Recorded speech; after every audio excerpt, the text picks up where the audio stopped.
Hello, ഇവർ വിവാഹിതരായ സീരിയലിൻ്റെ പുതിയൊരു എപ്പിസോഡിൻ്റെ റിവ്യൂയിലേക്ക് എല്ലാവർക്കും സ്വാഗതം. അങ്ങനെ ഭൂമി പറഞ്ഞതുപോലെ അഞ്ജനയോട് ഭൂമി പോലീസ് സ്റ്റേഷനിൽ വെച്ച് പറയുന്നുണ്ട്, അജയ് എനിക്കുള്ളതാ, ഈ ഭൂമി അജയ്ക്കുള്ളതാ. ആ വാക്ക് ചുമ്മാ പറതാണെങ്കിലും അറം പറ്റിയ പോലെ ഒരു പ്രത്യേക സാഹചര്യത്തിൽ അജയും ഭൂമിയും വിവാഹിതരാവാണ്. അങ്ങനെ രണ്ടുപേരും പരസ്പരം വിവാഹിതരായി ആ വീട്ടിലേക്ക് വന്ന് കയറുന്നുണ്ട്. അതോടുകൂടെ ആ വീട്ടിൽ പല പ്രശ്നങ്ങളും നടക്കുകയാണ്. താൻ എത്രയേറെ സ്നേഹിച്ച് തൻ്റെ മകളെ പോലെ കണ്ട ഭൂമിയിൽ നിന്ന് ഒരിക്കലും സത്യദാസ് ഇങ്ങനൊരു അടി പ്രതീക്ഷിച്ചതല്ല. അജയും ഭൂമിയും വിവാഹം കഴിഞ്ഞു എന്നറിഞ്ഞ അഞ്ജനയും ഭവാനിയും ആകെ തകർന്നു പോകുന്നുണ്ട്. ഒരു മകളുടെ സ്ഥാനത്താണ് അഞ്ജനയെ ഇപ്പോൾ സത്യദാസ് കാണുന്നത്. സ്വന്തം വീട്ടിലേക്ക് അവളെ കൂട്ടിക്കൊണ്ടു പോവാണ്. ഇനി മുതൽ ഇവളാണ് എൻ്റെ മകള്, എൻ്റെ എല്ലാ സ്വത്തിനും അവകാശി ദേ ഇവൾ തന്നെ. നിന്നെ ഞാൻ ഒരു മകളെ പോലെയാ കണ്ടത്, നിന്നെ സ്നേഹിച്ചതും. പക്ഷേ ഭൂമി, നിന്നിൽ നിന്ന് ഞാൻ ഒരിക്കലും പ്രതീക്ഷിച്ചല്ല.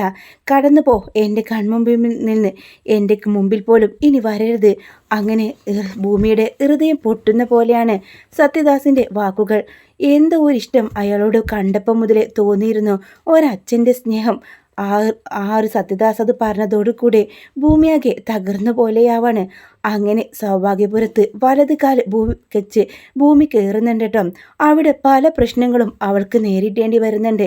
അഞ്ജന സത്യദാസിൻ്റെ വീട്ടിലാണെങ്കിലും ഭവാനിയും അഞ്ജനയും ഒത്തു നടക്കുന്ന ഒരു കളിയായിരുന്നു.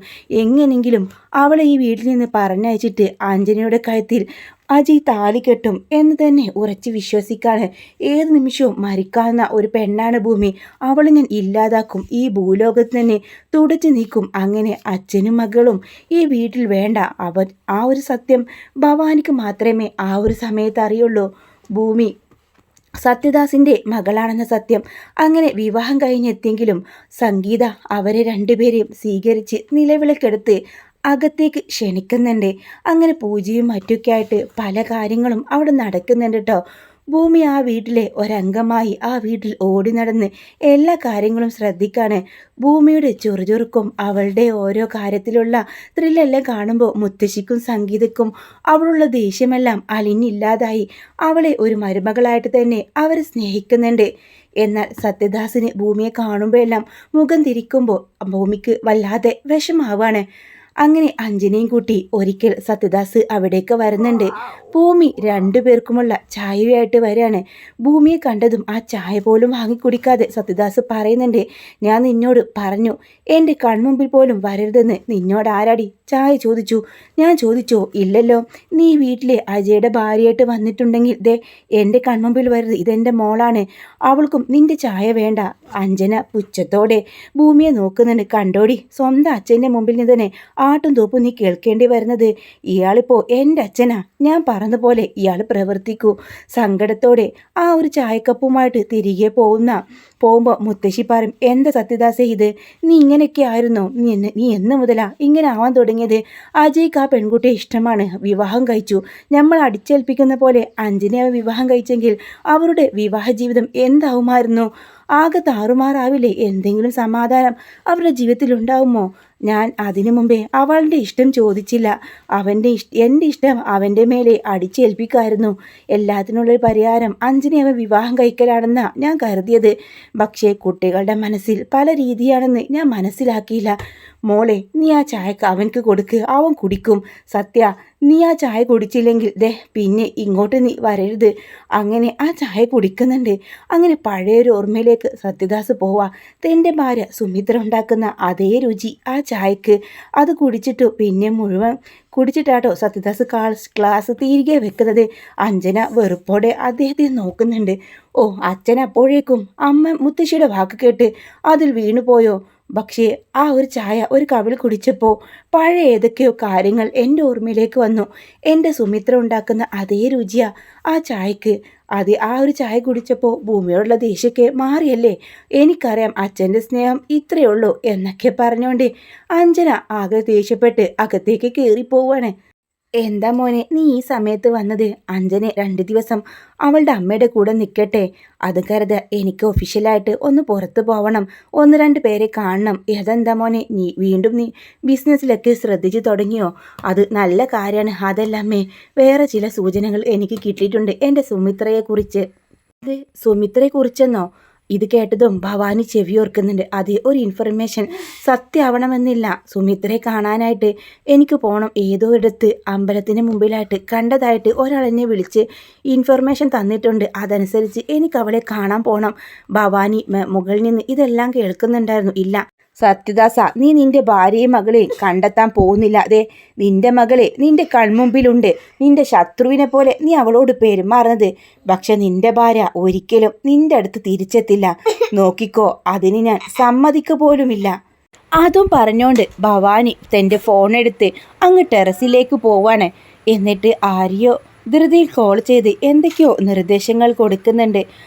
അങ്ങനെ സത്യദാസ് ആ ലൊക്കേഷൻ നോക്കിയിട്ട് പോവായിരിക്കട്ടോ. ബൈക്കിലായിരിക്കും യാത്ര. കുറേ ദൂരം ചെല്ലുമ്പോൾ ഒരു ടിപ്പർ ലോറി സത്യദാസിനെ കാത്തു നിൽക്കുന്ന പോലെ നിൽക്കുന്നുണ്ടാവും. സത്യദാസിൻ്റെ ബുള്ളറ്റ് അങ്ങ് പാസ് ചെയ്തതും പുറകിലായിട്ട് തന്നെ ഈ ഒരു ടിപ്പർ ലോറി വെച്ച് പിടിപ്പിക്കാണ്. വളവ് തിരിഞ്ഞതും സത്യദാസിനെ ആ ഒരു ആക്സിഡൻറ്റ് പെടുത്താട്ടോ. ആ ടിപ്പർ ലോറി അങ്ങ് ഇടിച്ച് തെറിപ്പിക്കുന്നുണ്ട്. ഒരു അലർച്ചയോട് കൂടെ സത്യദാസ് അങ്ങ് തെറിച്ച് പോവാണ്. അതിനുശേഷം നിർത്താതെ ആ വാഹനം ഓടിച്ചു പോകുന്നുണ്ട്. ആ ടിപ്പർ ലോറിയിൽ ഇരുന്ന ആള് ഭവാനിയെ വിളിച്ച്, മേഡം കാര്യങ്ങൾ സക്സസ് ആയിട്ടുണ്ട്, അയാൾ ജീവനുണ്ടോ ഇല്ലയോ എന്ന് സംശയമാണ്. അപ്പോഴേക്കും നാട്ടുകാർ ഓടിക്കൂടി. എനിക്ക് ഇറങ്ങി നോക്കാൻ പറ്റില്ല, അത് മതി, അവൻ അവിടെ എത്തരുത്, അത്രയുള്ളൂ എന്ന് പറയുന്നുണ്ട്. അങ്ങനെ സത്യദാസിനെ എല്ലാവരും കൂടെ ചേർന്ന് ഹോസ്പിറ്റലിലേക്ക് എത്തിക്കാനട്ടോ. സമയം അജയുടെ ഫോണിലേക്ക് സത്യദാസിൻ്റെ ആക്സിഡൻറ്റ് വിവരം പറഞ്ഞുകൊണ്ട് ഒരു കോള് വരുന്നുണ്ട്. എവിടെ വെച്ചായിരുന്നു എന്നെല്ലാം ടെൻഷനോട് ചോദിക്കുന്നുണ്ട്. ഞാനിതേ ഹോസ്പിറ്റലിലേക്ക് എത്താം എന്ന് പറയുമ്പോൾ അപ്പോഴേക്കും അവനക്ക് വേണ്ടിയുള്ള കോപ്പിയുമായിട്ട് അവിടെ ഭൂമി എത്തിയിട്ടുണ്ടാവും. എന്താ പറ്റി ആകെ ടെൻഷന്? അതെ, അമ്മാവന് ഒരു ആക്സിഡൻറ്റോ? ഈശ്വര, എന്ത് പറ്റി? ഇപ്പോഴല്ലേ താഴെ നിന്ന് പോയിട്ടുള്ളൂ. അതെ, എന്താ സംഭവിച്ചെന്ന് അറിയില്ല, ഞാൻ ഇപ്പോൾ വരാം. അയ്യോ സാർ, ഞാനും കൂടെ വരട്ടെ. വേണ്ട ഭൂമി, അത് ശരിയാവത്തില്ല, എനിക്കിവിടെ നിന്നാൽ ഒരു സമാധാനം ഉണ്ടാവില്ല. എന്നാ വന്ന് വണ്ടിയിൽ കയറെന്ന് പറയുന്നുണ്ട്. അങ്ങനെ ഭൂമിയും അജയും കൂടെ പുറത്തേക്ക് പോകുമ്പോൾ മുത്തശ്ശി ചോദിക്കുന്നുണ്ട്, എവിടേക്കാ മോനെ ഇത്ര തിരക്ക് പിടിച്ച്? ഞാൻ വിളിക്കാം മുത്തശ്ശി, ഒരു അത്യാവശ്യം ഉണ്ടെന്ന് പറഞ്ഞ് 2 പേരും കൂടെ പോവാട്ടോ.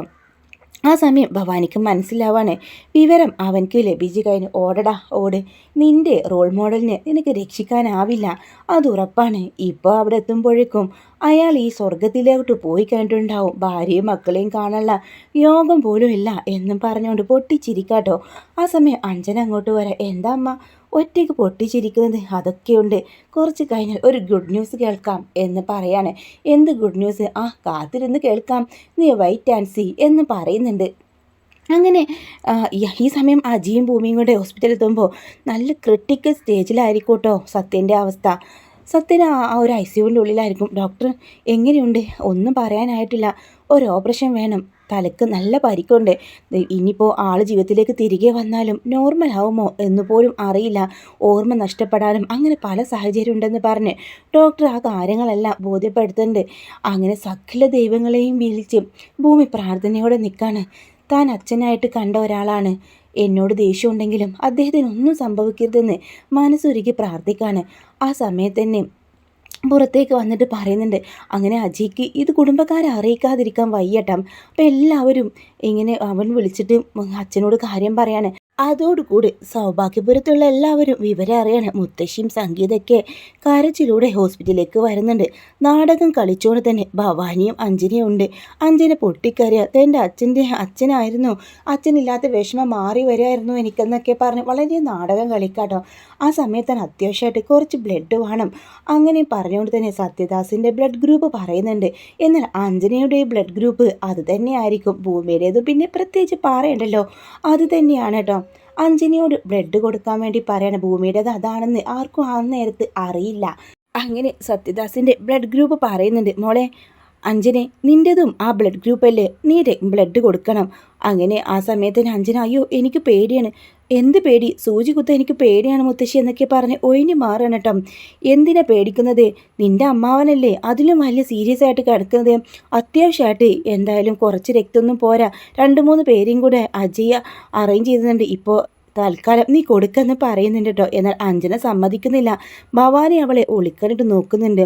നീ കൊടുക്കേണ്ട, അയാളങ്ങ് ചാവാണെങ്കിൽ ചാവട്ടെ എന്ന ഭാവത്തിൽ ഭവാനിയും പറയാണ്. അങ്ങനെ അഞ്ജനയോട് ആര് പറഞ്ഞിട്ടും സമ്മതിക്കുന്നില്ല, തനിക്ക് സൂചി കുത്തുന്ന പേടിയാണ് എന്ന ലെവലിൽ അവൾ സംസാരിക്കാട്ടോ. ആ സമയം ടെൻഷനോട് അജയ് പറയും, ഇത്രയും പെട്ടെന്ന് ഇനി ബ്ലഡ് ഡൊണേറ്റ് ഇനി ആരെ കിട്ടാനാണ്, അവർക്ക് എത്തിയിട്ട് വേണം സാർ. അവിടെ സാറിൻ്റെ ഏതാണ് ബ്ലഡ് ഗ്രൂപ്പ് എന്ന് ചോദിക്കുന്നുണ്ട് ഭൂമി വന്നിട്ട്. അത് ഇന്നതാണെന്ന് പറയുമ്പോൾ ഭൂമി പറയും, അതെ ഇത് തന്നെയാ എൻ്റേതും ബി പോസിറ്റീവാണെന്ന് പറഞ്ഞ് അവൾ പറയാണ്, ഞാൻ തരാം, എത്ര ബ്ലഡ് വേണമെങ്കിലും എൻ്റെ ശരീരത്തിൽ നിന്ന് എടുത്തോളൂ, കിട്ടാവുന്നതിലപ്പുറം എനിക്ക് തരാൻ സമ്മതമാണ്. അപ്പോൾ എല്ലാവർക്കും ആശ്വാസമാവാണ് കേട്ടോ. അങ്ങനെ സത്യദാസ് കിടക്കുന്ന ഐസിയുടെ ഉള്ളിലേക്ക് ഭൂമി പോകുന്നുണ്ട്.